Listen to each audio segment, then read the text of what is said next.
Demolition wins the match and regains the belts after about 9.5 minutes. Axe pins Haku after their elbow drop finishing move.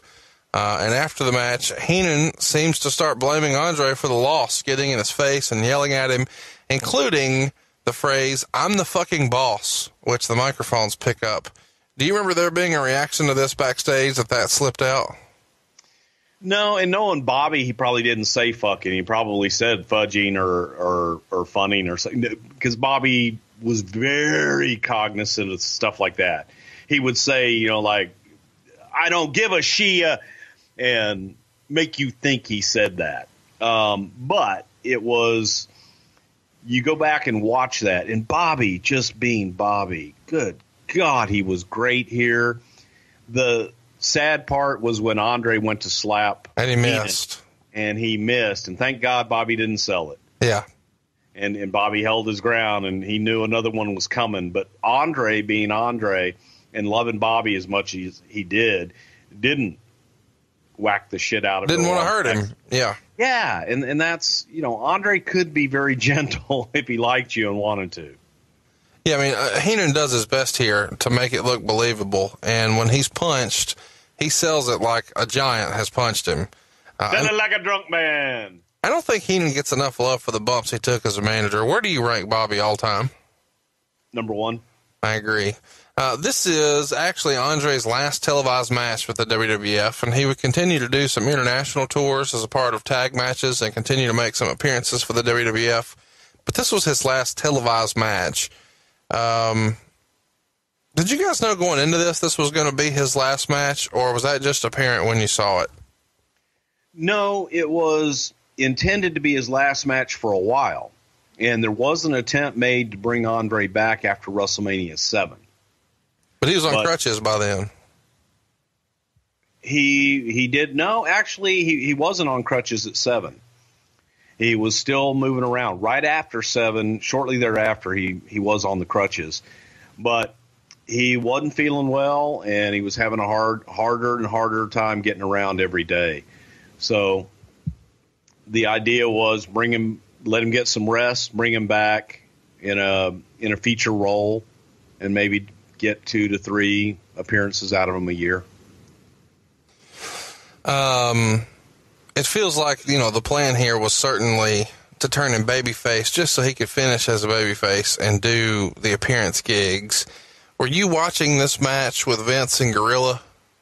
Do you remember what his reaction is to how bad shape Andre's in, and then missing the paintbrush slaps with Heenan? I mean, he gets a pass because of who he is, right? Right. And Gorilla position was a lot different place back then. That was essentially me with a headset on and a stopwatch talking to the truck. So Gorilla wasn't the hangout spot that it is now with all the monitors and everything. It was me with one monitor and a table. So where does Vince watch the show? Out there.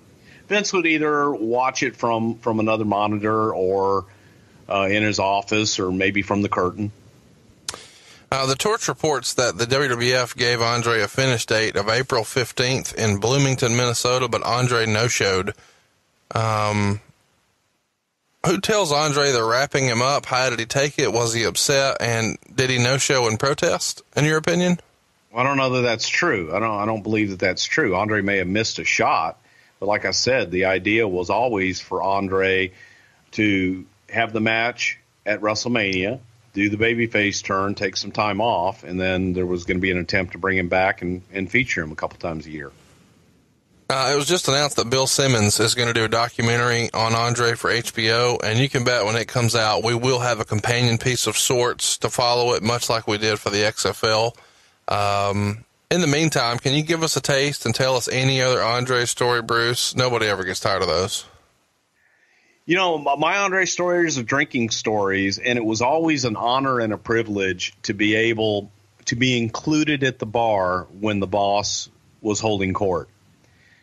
And if Andre was at the bar and you were there, you were drinking. And it was always interesting as well, because they would make a last call and you would try and could I get 2 beers, or could I get 2 drinks? And they'd always, no, you can only have 1, last call. Okay, well, we might give you 2. With Andre, I want 14 vodka soda. He wants 15 Jack and Coke. I need 24 beers. And there was no argument. Bartender would just line this shit up. And then we would sit there and drink until everything was gone. And then there's the classic story of Andre passing out one time at I believe it was called the Washington Inn in Hamburg or Allentown, Pennsylvania, where he passed out in the lobby of the hotel. No one could wake him up or move him, so they just took several tablecloths from the diner and put him over Andre and let him sleep it off in the lobby. What are you going to do? Giant sleeping. I'm tired. I go sleep now. Oh. The Torch reports that after WrestleMania, Heenan is going to replace Andre with Jimmy Snuka, forming a new Islanders team with Haku. Bruce, was this ever discussed, or is the Torch full of shit? Torch is probably full of shit. I never heard that. Not to my knowledge, no.